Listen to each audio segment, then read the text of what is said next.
नमस्कार दोस्तों, welcome to सरकार स्टडी बेस। तो चलिए दोस्तों, इस लेक्चर में हम पढ़ने वाले हैं जो अगला टॉपिक है हमारा कृषि के अंतर्गत, और हमारा चल रहा है एमपीपीएससी मेंस के अंतर्गत पेपर 2 के अंतर्गत हमारा चल रहा है पार्ट बी। ठीक है, ये आपको पता होना चाहिए। इसके बाद जो सारी चीज़ हमने एग्रीकल्चर से रिलेटेड बहुत सारी चीज़ यहाँ पे कवर कर ली हैं, और आगे हम देखने वाले हैं यहाँ पे सहकारी विपणन संस्थान ये क्या होते हैं, इनके बारे में हम विस्तार से पढ़ेंगे। इसके पहले आप जो सारी चीज़ें देखे हो वो आप जाकर फिर से एक बार देख सकते हैं कि क्या क्या चीज़ें हमने पढ़ ली हैं। An Academy. Let's crack it.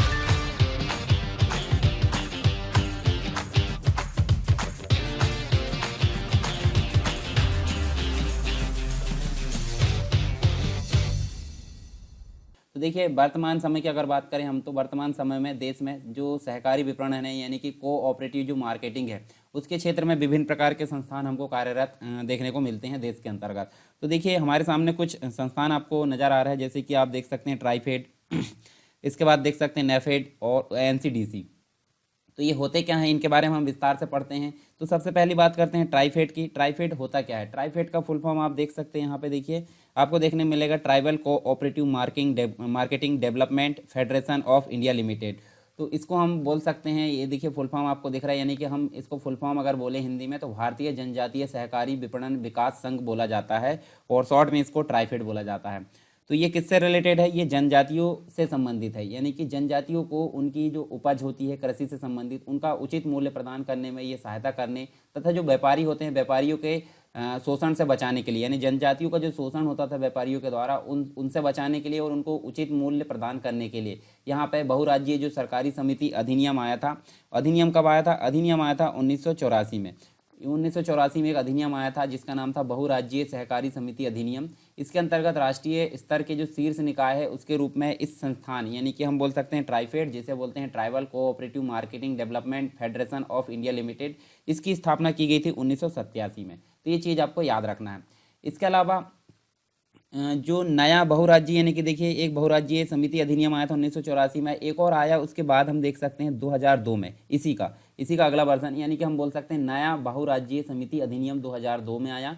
इसमें सुसंगत बनाने, मतलब इससे जो है सुसंगत बनाने हेतु अप्रैल 2008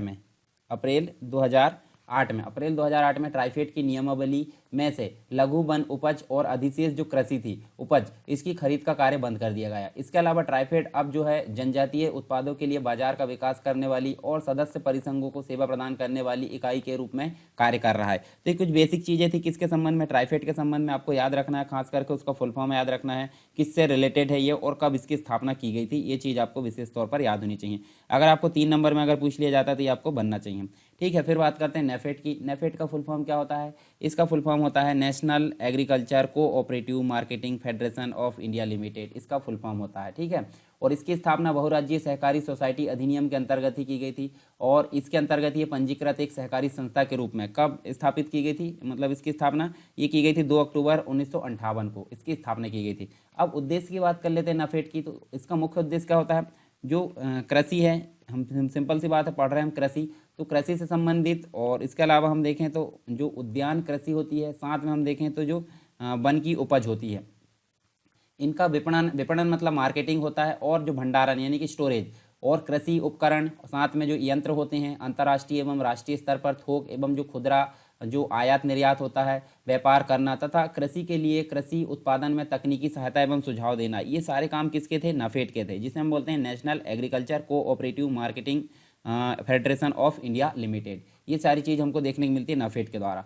फिर अगला एक और संस्थान देखने को मिलता है सहकारी विपणन से संबंधित, तो इसका नाम क्या है? एनसीडीसी। एनसीडीसी का मतलब होता है नेशनल कोऑपरेटिव डेवलपमेंट कोऑपरेशन, ठीक है, कॉरपोरेशन, ठीक है, निगम जिसे हम बोलते हैं। तो ये देखिए, इसका हिंदी में अगर बोले हम तो राष्ट्रीय सहकारी विकास निगम इसको बोला जाता है हिंदी में, और इसकी स्थापना एक सांविधिक निकाय के रूप में की गई थी, और एक जो है कृषि एवं किसान कल्याण मंत्रालय जो है हमारा, इसके अधीन ये वर्क करती है। और 1963 में जो संसद है, संसद के द्वारा, यानी कि जो पार्लियामेंट है हमारी, संसद के द्वारा एक निर्मित एक अधिनियम से इसकी स्थापना की गई थी एनसीडीसी की, जिसे बोलते हैं नेशनल कोऑपरेटिव डेवलपमेंट कॉरपोरेशन। और इसके कार्य बहुत बहुआयामी है, यानी कि बहुत अलग अलग प्रकार के इसके कार्य होते हैं, चारों डायमेंशन हम बोले तो। और लघु वन उपज इसके अंतर्गत शामिल किया जाता है। लघु वन उपज का एकत्रण करना, उसका प्रसंस्करण करना। प्रसंस्करण का मतलब होता है प्रोसेसिंग करना, यानी कि कम मूल्य वाली जो चीज़ है उसको प्रोसेसिंग करने के पश्चात अधिक मूल्य वाली बनाना। इसके अलावा मार्केटिंग यानी कि विपणन से संबंधित, स्टोरेज यानी कि भंडारण से संबंधित, साथ में निर्यात और जो सहकारिताओं है उसके माध्यम से जो उपभोक्ता है, उपभोक्ताओं को वस्तुओं की आपूर्ति और जो कृषि उत्पाद होते हैं, खाद्यान्न होती है, साथ में हम देखें तो कृषि की जो मशीनें होती है, मशीनरी होती है आदि संबंधी जो क्रियाकलाप है उसमें वृद्धि करना इसका मुख्य कार्य था। किसका? एनसीडीसी का। ठीक है, फुल फॉर्म भी आप याद रखिए इसका। तो ये बेसिक संस्थान हमने देखे। अनअकैडमी आपके लिए लेकर आया है न्यू फ्री प्लान्स जो कि शुरू हो रहा है 1 दिसंबर 2020 से। इसमें आपको क्या फ़ायदे होने वाले हैं? इसमें आपको मिलेगी एक हफ्ते के अंदर में 500 से ज़्यादा फ्री लाइव क्लासेस और डाउट क्लियरिंग सेशन जो कि एमपी के टॉप एजुकेटर्स द्वारा लिए जाएंगे और ये आपको नोट्स भी प्रोवाइड करेंगे। इसमें डेली और weekly free live mock test होंगे और इसका पेपर का जो होगा एनालिसिस भी होगा और टॉप एजुकेटर्स के द्वारा यहाँ पे किए जाएंगे ये एनालिसिस। और साथ ही साथ यहाँ पे 4 डिफरेंट एग्जाम को कवर किए जा रहे हैं। MPPSC prelims, MP police constable, MP SI, MP jail प्रहरी। और आपको इसमें मिलेगा फ्री लाइव क्विज। 20,000 से ज़्यादा क्वेश्चन इसमें कवर किए जाएंगे सभी सब्जेक्ट को मिला करके। T20 सीरीज यहाँ पे चल रही है सोमवार से लेकर शनिवार तक रोजाना 8 बजे। 20 क्वेश्चन इसमें होते हैं, 20 मिनट के लिए आपको इस सीरीज को लगाना होता है और इसका एनालिसिस जो पेपर इसमें होंगे इसका एनालिसिस आपको टॉप एजुकेटर्स द्वारा उसी के बाद कराया जाएगा। स्पेशल इवेंट्स होने वाले हैं यहाँ पे और बहुत कुछ यहाँ पे फ्री प्लान्स में मिलने वाला है। तो आपको देर किस बात की है, डाउनलोड करना है अनअकैडमी का लर्निंग ऐप और आपको गोल चूज करना होगा एमपीपीएससी और व्यापम। ठीक है, एमपीपीएससी और व्यापम संबंधित आप गोल चूज कीजिए और आपको रेफरल कोड डालना है सरकार 10 रेफरल कोड डालने के साथ ही आप जो फ्री प्लान है उसके सारे वीडियोस आप अवेल कर सकते हैं और सारे वीडियोस आप देख सकते हैं, वो भी फ्री। अनअकैडमी का सब्सक्रिप्शन आप ले सकते हैं अपने अनुसार जो अपने आप गोल चूज करेंगे। 1 महीने, 3 महीने, 6 महीने, 12 महीने और 24 महीने के अंतर्गत यहाँ पर प्लान्स है। आप अपने पसंदीदा प्लान को चुनकर आप अपने एग्जाम को क्वालिफाई कर सकते हैं। और देर किस बात की, सब्सक्राइब नाउ और लेट्स क्रैक इट। अब बात करते हैं नेक्स्ट, एक और चीज़ देखने को मिलती है हमको, प्रधानमंत्री कृषि सिंचाई योजना। प्रधानमंत्री कृषि सिंचाई योजना क्या है, इसके बारे में हम देखिए यहाँ पे जानते हैं विस्तार से। तो देखिए यहाँ जो प्रधानमंत्री कृषि सिंचाई योजना है इसकी शुरुआत की गई थी 1 जुलाई 2015 को। ठीक है, तो आपको देखने को मिलेगी, यानी कि 2014 में मोदी जी का कार्यकाल शुरू हुआ था प्रधानमंत्री के रूप में। उसके बाद ये देखने को मिलती है 1 जुलाई 2015 को और इसी समय प्रारंभ हुई थी। इसके अंतर्गत पहले से जो चल रही सिंचाई योजना थी, जैसे कि अगर बात करें पहले से कौन कौन सी सिंचाई योजना चल रही थी, जैसे त्वरित सिंचाई लाभ कार्यक्रम चल रहा था, समन्वित वाटर सेट प्रबंधन कार्यक्रम चल रहा था, साथ में हम देखें तो खेत में जल प्रबंधन। इन जो 3 है, यानी कि जो विभिन्न प्रकार की जो योजनाएं थी, 3 प्रकार की योजनाएं आप याद रखिए। एक तो त्वरित सिंचाई योजना थी, साथ में हम देखें तो दूसरी कौन सी थी, दूसरी थी समन्वित जो सिंचाई योजना थी। ठीक है, उसके अलावा देखें तो एक और थी कौन सी, खेत में जल प्रबंधन। तो ये तीनों योजनाओं को समन्वित करके एक नई योजना लाई गई जिसको बोला जाता है प्रधानमंत्री कृषि सिंचाई योजना। ठीक है, और इसका मुख्य उद्देश्य अगर बात करें हम तो मुख्य उद्देश्य क्या था, जल का उपयोग एवं सिंचाई निवेश को प्रोत्साहन देना, यानी समुचित रूप से जो प्रौद्योगिकी यानी कि टेक्नोलॉजी और जो पद्धति है उसके माध्यम से जल का अधिकतम यानी कि सही रूप से उपयोग करना, यानी दक्ष रूप से उपयोग करना। साथ में हम देख सकते हैं क्षेत्रीय स्तर पर सिंचाई में निवेश, सहबद्धता को प्रोत्साहित करना। ये सारी चीज़ हमको देखने को मिलती है किसके अंतर्गत, जो प्रधानमंत्री कृषि सिंचाई योजना है उसके उद्देश्य के अंतर्गत।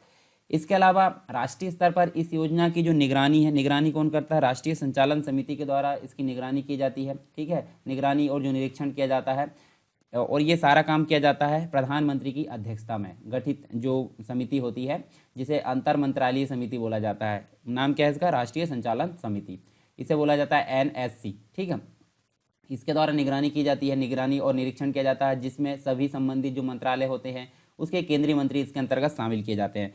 साथ में हम देखें तो प्रावधान क्या है इसके अंतर्गत, प्रावधान मतलब इस योजना के अंतर्गत जो 5 वर्ष है, 5 वर्षों के लिए 50,000, 5 वर्ष मतलब हम बात करें 2015 और 16 से अगर बात करें तो 2019 से 2020, तो ये टोटल जो 5 वर्ष के दौरान यहाँ पे 50,000 करोड़ रुपए के व्यय का प्रावधान यहाँ पे रखा गया था। किसके अंतर्गत, प्रधानमंत्री कृषि सिंचाई योजना के अंतर्गत। और बजट की अगर बात करें तो बजट हमारे सामने देखने को मिलता है 2019 और 20 का बजट देखने को मिलता है। तो इसके अंतर्गत प्रधानमंत्री कृषि सिंचाई योजना के अंतर्गत जो 3500 करोड़ रुपए का यहाँ पे आवंटन किया गया था। और योजना में केंद्र एवं राज्यों का जो व्यय का भुगतान है वो भी हमको देखने को मिलता है। तो यहाँ पे सेंटर की अगर बात करें तो सेंटर जो है 75% यहाँ पे जो व्यय है उसका वहन करेगी, और अगर स्टेट की बात करें तो स्टेट यहाँ पे 25% यहाँ पे व्यय का वहन करेगी। पर वहीं अगर बात करें हम किसकी, जो कुछ विशेष राज्य है, स्पेशल राज्यों का यहाँ पे दर्जा दे दिया गया है हमारे भारत में, तो वहाँ पे ये जो प्रतिशत होगा कितना कितना होगा, सेंटर के लिए होगा 90%, 90, और यहाँ पे होगा ये 10%। तो इस प्रकार हमको देखने को मिलता है किसके अंतर्गत, प्रधानमंत्री कृषि सिंचाई योजना के अंतर्गत। चलिए आगे बढ़ते हैं, हम देखते हैं यहाँ पे निरांचल जल संभरण योजना हमको देखने को मिलती है। तो ये क्या है, इसके बारे में हम विस्तार से देखते हैं यहाँ पे। तो शुरुआत देख लेते हैं, यानी कि इसकी जो शुरुआत की गई थी प्रधानमंत्री की अध्यक्षता में की गई थी केंद्रीय मंत्रिमंडल के द्वारा। तो ये 7 अक्टूबर 2015 को इसकी शुरुआत की गई थी। निरांचल वाटरशेड योजना की को जो है मंजूरी यहाँ पे दी गई थी, जिसे बोलते हैं निरांचल जल संभरण योजना।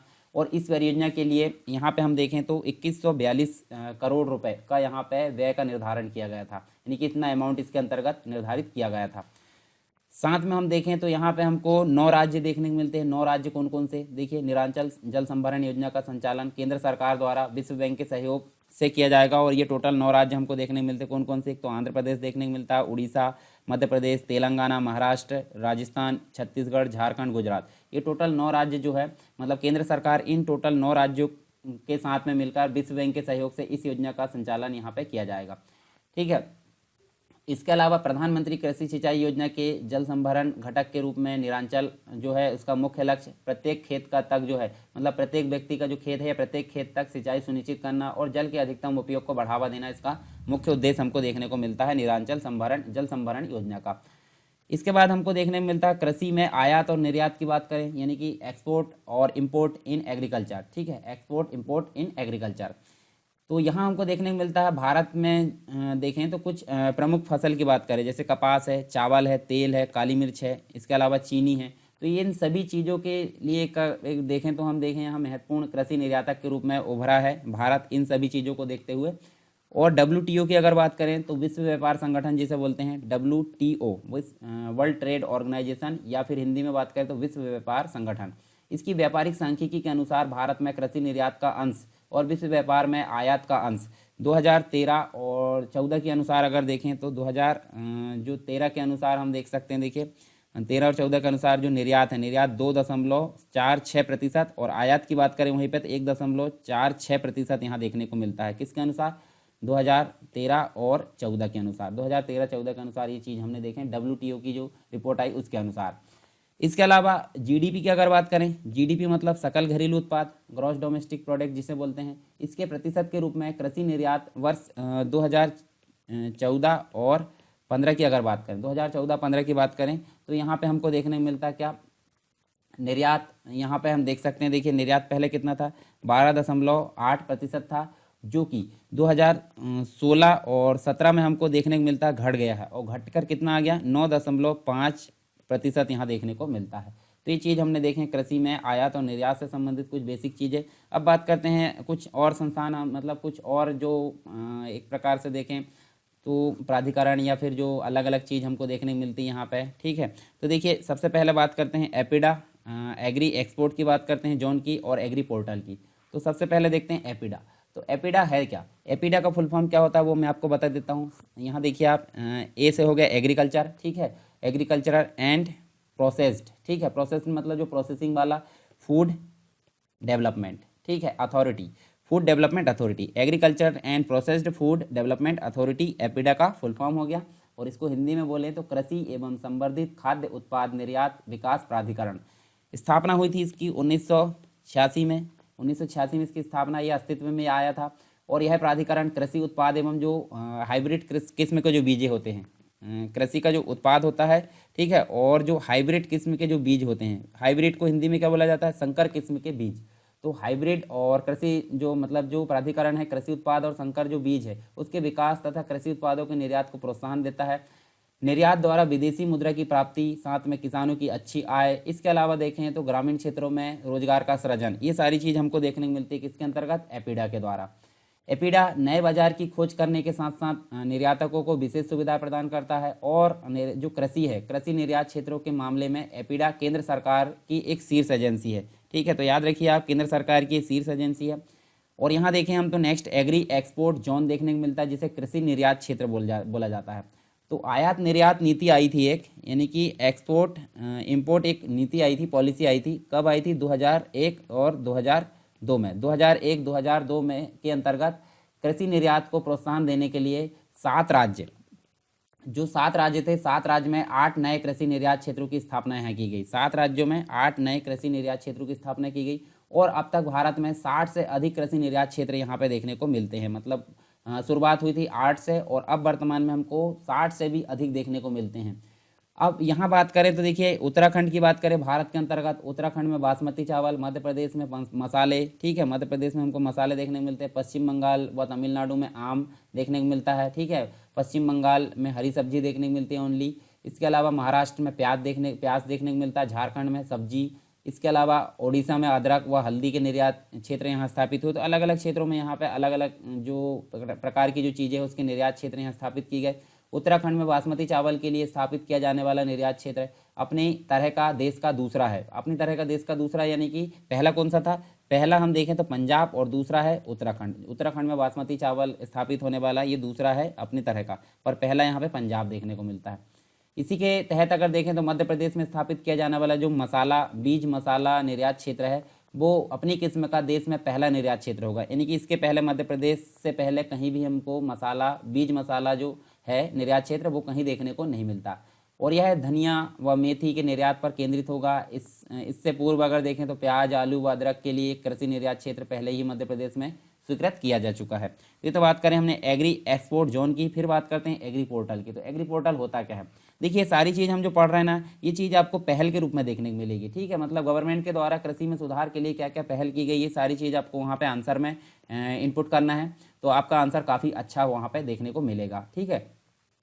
तो यहाँ देखिए एग्री पोर्टल की अगर बात करें तो एग्री पोर्टल जो किसान होते हैं, किसान फार्मर्स जो होते हैं, उसमें जो कृषि प्रणाली होती है, किसानों की जो कृषि प्रणाली होती है, कृषि प्रणाली साथ में हम देखें तो हमको उर्वरक देखने को मिलता है, उर्वरकों की जो गुणवत्ता होती है, और साथ में हम देखें तो मृदा से संबंधित जो कार्ड होता है, स्वास्थ्य कार्ड जिसे बोलते हैं, इसके संबंध में सहायता करने तथा अन्य कृषि संबंधी जो जानकारी है उसको प्रदान करने के लिए वेब आधारित 3 जो एग्री पोर्टल है वो हम देख सकते हैं यहाँ पे 2015 यानी कि जुलाई 2015 में यहाँ पे शुरू किए गए थे। तो ये बेसिक चीज़ है, कृषि में सुधार के लिए एग्री पोर्टल यहाँ पे शुरुआत की गई थी। इसके बाद हम देखें तो हमको बहुत सारे जो भारत में कृषि निर्यात क्षेत्र देखने को मिलते हैं, तो उनकी मैं पूरी लिस्ट आपको वहाँ पे दे दूंगा, ठीक है। टेलीग्राम में प्रोवाइड कर दूंगा, या फिर आप देख सकते हैं यहीं पे मैं आने वाले जो वीडियो वहाँ पे बता दूंगा, तो आप उसको जाकर पढ़ सकते हैं। यानी कि जो राज्य उनमें अलग अलग प्रकार के जो कृषि उत्पाद है उनके क्या मतलब राज्य जो है कृषि के निर्यात क्षेत्र है वो कहाँ कहाँ है, तो वो सारी चीज़ हमको यहाँ पे देखने को मिलेगी इस लिस्ट में। तो ये मैं सारी लिस्ट आपको टेलीग्राम में प्रोवाइड कर दूंगा, ठीक है, अभी मतलब लेक्चर आने के कुछ देर पश्चात।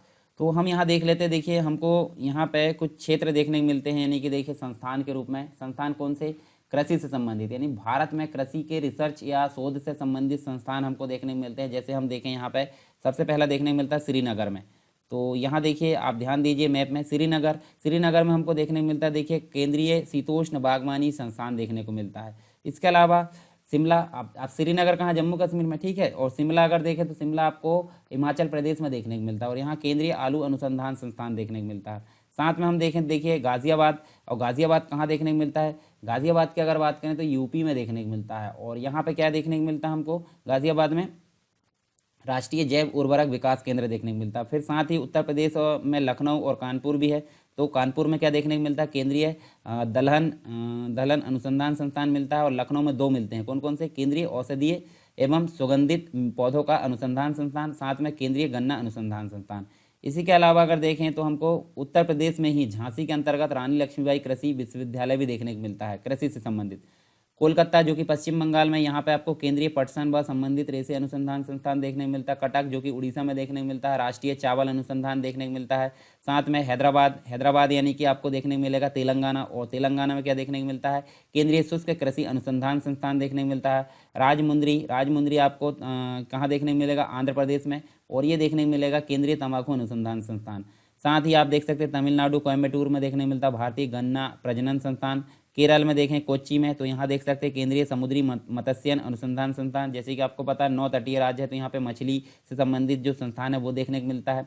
फिर केंद्र शासित प्रदेश जो अंडमान निकोबार है वहाँ पे आप देख सकते हैं पोर्ट ब्लेयर में केंद्रीय कृषि अनुसंधान संस्थान देखने को मिलता है। इसके अलावा महाराष्ट्र में देखिए नागपुर में, तो यहाँ देखिए केंद्रीय सूती वस्त्र अनुसंधान संस्थान देखने को मिलता है। जैसे कि आपको पता है यहाँ पे कपास की अधिक मात्रा देखने को मिलती है। फिर गुजरात में आनंद नाम की जगह में राष्ट्रीय दुग्ध विकास बोर्ड देखने को मिलता है। यहाँ आप देख सकते हैं, देखिए जो दुग्ध क्रांति आई थी उससे संबंधित ये देखने को मिलता है। फिर हम देखें तो यहाँ देख सकते हैं राजस्थान के अंतर्गत जोधपुर है, यहाँ टिड्डी चेतावनी केंद्र देखने को मिलता है। जैसे कि आपको पता है इधर से टिड्डियों का आक्रमण काफ़ी अधिक देखने को मिलता है, तो यहाँ अनुसंधान उससे संबंधित है, कृषि में मतलब फसलों को बचाव से संबंधित।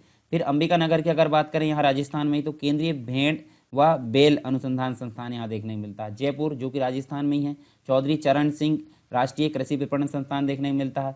फिर आप देखें हरियाणा, जहाँ पे देख सकते हैं, देखिए यहाँ पे हिसार और करनाल में देखने को मिले। करनाल तो आपको पता होगा, देखिए यहाँ पे आपको भारतीय डेयरी अनुसंधान और हिसार में आपको केंद्रीय भैंस अनुसंधान देखने को मिलता है। फिर पंजाब की बात करें तो यहाँ जालंधर में पशु स्वास्थ्य संस्थान देखने को मिलता है। तो ये कुछ इंपॉर्टेंट हमारे भारत के कृषि से संबंधित शोध संस्थान थे, जो कि आपको 2-3 बार यहाँ पे मैप में देखना है, ताकि आपके दिमाग में एक बार पिक्चर इसकी क्रिएट हो जाए।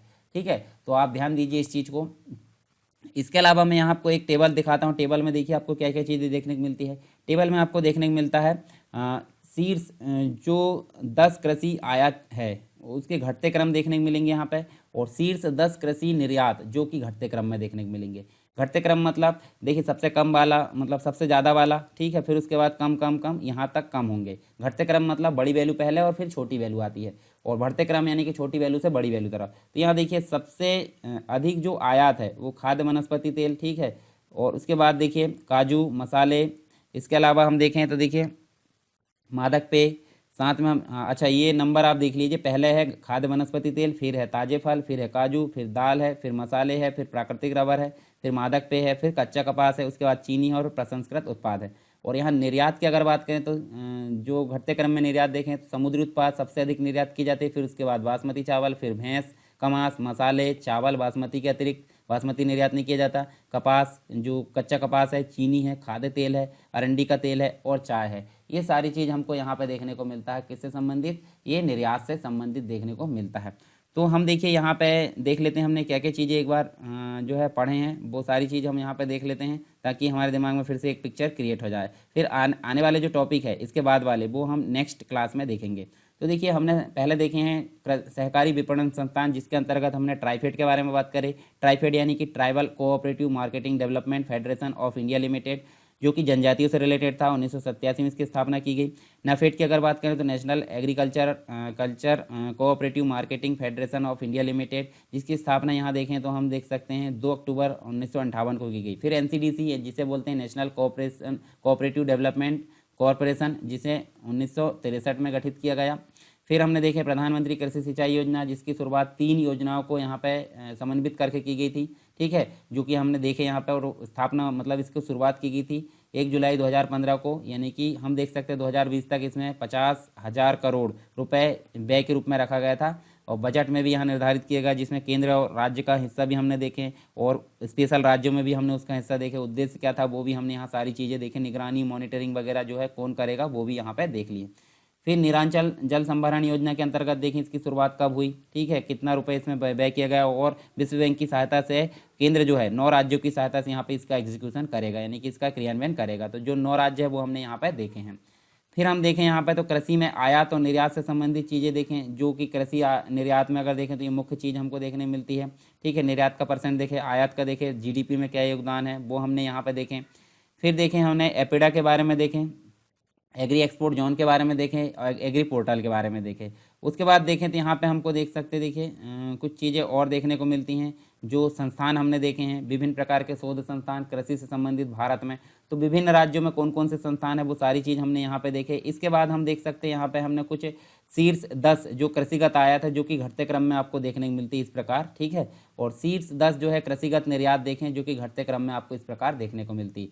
तो ये सारी चीज़ हमको यहाँ देखने को मिली। और अगर अभी तक ने आपने टेलीग्राम चैनल और जो ग्रुप है वो ज्वाइन नहीं किया तो आप ज्वाइन कर सकते हैं, ठीक है। इसकी लिंक आपको डिस्क्रिप्शन बॉक्स में मिल जाएगी सभी चीज़ों की। एक तो टेलीग्राम चैनल की, जहाँ पे आपको विभिन्न प्रकार के स्टडी मटेरियल देखने को मिलता है। एक चर्चा परिचर्चा का ग्रुप है, जहाँ आप कुछ भी क्वेश्चन पूछे तो वहाँ उसका आंसर दिया जाता है। कोई दिक्कत है, कोई प्रॉब्लम है, या पीडीएफ से रिलेटेड जो चीज़ें हैं वो आपको यहाँ पे देखने को मिलेगी, ठीक है। इसके अलावा आप देखें तो उसमें आप एक जो है उत्तर लेखन ग्रुप भी मिलेगा, जिसमें आपको उत्तर लेखन से संबंधित सारी चीज़ें वहाँ देखने को मिलेगी, यानी प्रतिदिन के अनुसार आपको उत्तर लेखन के क्वेश्चन दिए जाते हैं। ठीक है, और उसमें आपको क्वेश्चन देखने को मिलेंगे 2020 के नए सिलेबस के अकॉर्डिंग, यानी कि 11 नंबर के क्वेश्चन, 5 नंबर के क्वेश्चन और 3 नंबर के क्वेश्चन। उसी अकॉर्डिंग एक यूनिट में जो क्वेश्चन आएंगे उस फॉर्मेट में यहाँ पे क्वेश्चन प्रदान किए जाते हैं। उनको लिखकर आप अपनी जो राइटिंग प्रैक्टिस है उसको मजबूत कर सकते हैं प्रतिदिन के अनुसार। ठीक है, तो ये सारी चीज़ आपको यहाँ पे देखने को मिलेगी। तो मिलते हैं हम नेक्स्ट टॉपिक के साथ में नेक्स्ट क्लास में, तब तक के लिए जय हिंद। अनअकैडमी आपके लिए लेकर आया है न्यू फुल प्लान्स जो कि शुरू हो रहा है 1 दिसंबर 2020 से। इसमें आपको क्या फ़ायदे होने वाले हैं, इसमें आपको मिलेगी एक हफ्ते के अंदर में 500 से ज़्यादा फ्री लाइव क्लासेस और डाउट क्लियरिंग सेशन जो कि एमपी के टॉप एजुकेटर्स द्वारा लिए जाएंगे, और ये आपको नोट्स भी प्रोवाइड करेंगे। इसमें डेली और weekly free live mock test होंगे, और इसका पेपर का जो होगा एनालिसिस भी होगा, और टॉप एजुकेटर्स के द्वारा यहाँ पे किए जाएंगे ये एनालिसिस। और साथ ही साथ यहाँ पे 4 डिफरेंट एग्जाम को कवर किए जा रहे हैं, MPPSC prelims, MP police constable, MP SI, MP jail पहरी। और आपको इसमें मिलेगा फ्री लाइव क्विज, 20,000 से ज़्यादा क्वेश्चन इसमें कवर किए जाएंगे सभी सब्जेक्ट को मिला करके। T20 सीरीज यहाँ पे चल रही है सोमवार से लेकर शनिवार तक, रोजाना 8 बजे 20 क्वेश्चन इसमें होते हैं। 20 मिनट के लिए आपको इस सीरीज को लगाना होता है, और इसका एनालिसिस जो पेपर इसमें होंगे इसका एनालिसिस आपको टॉप एजुकेटर्स द्वारा उसी के बाद कराया जाएगा। स्पेशल इवेंट्स होने वाले हैं यहाँ पे, और बहुत कुछ यहाँ पे फ्री प्लान्स में मिलने वाला है। तो आपको देर किस बात की है, डाउनलोड करना है अनअकैडमी का लर्निंग ऐप, और आपको गोल चूज करना होगा एमपीपीएससी और व्यापम। ठीक है, एमपीपीएससी और व्यापम संबंधित आप गोल चूज कीजिए, और आपको रेफरल कोड डालना है सरकार 10 रेफरल कोड डालने के साथ ही आप जो फ्री प्लान है उसके सारे वीडियोस आप अवेल कर सकते हैं, और सारे वीडियोस आप देख सकते हैं वो भी फ्री। अनअकैडमी का सब्सक्रिप्शन आप ले सकते हैं अपने अनुसार, जो अपने आप गोल चूज करेंगे। 1 महीने, 3 महीने, 6 महीने, 12 महीने और 24 महीने के अंतर्गत यहाँ पे प्लान्स है। आप अपने पसंदीदा प्लान को चुनकर आप अपने एग्जाम को क्वालिफाई कर सकते हैं। और देर किस बात की, सब्सक्राइब नाउ और लेट्स क्रैक इट।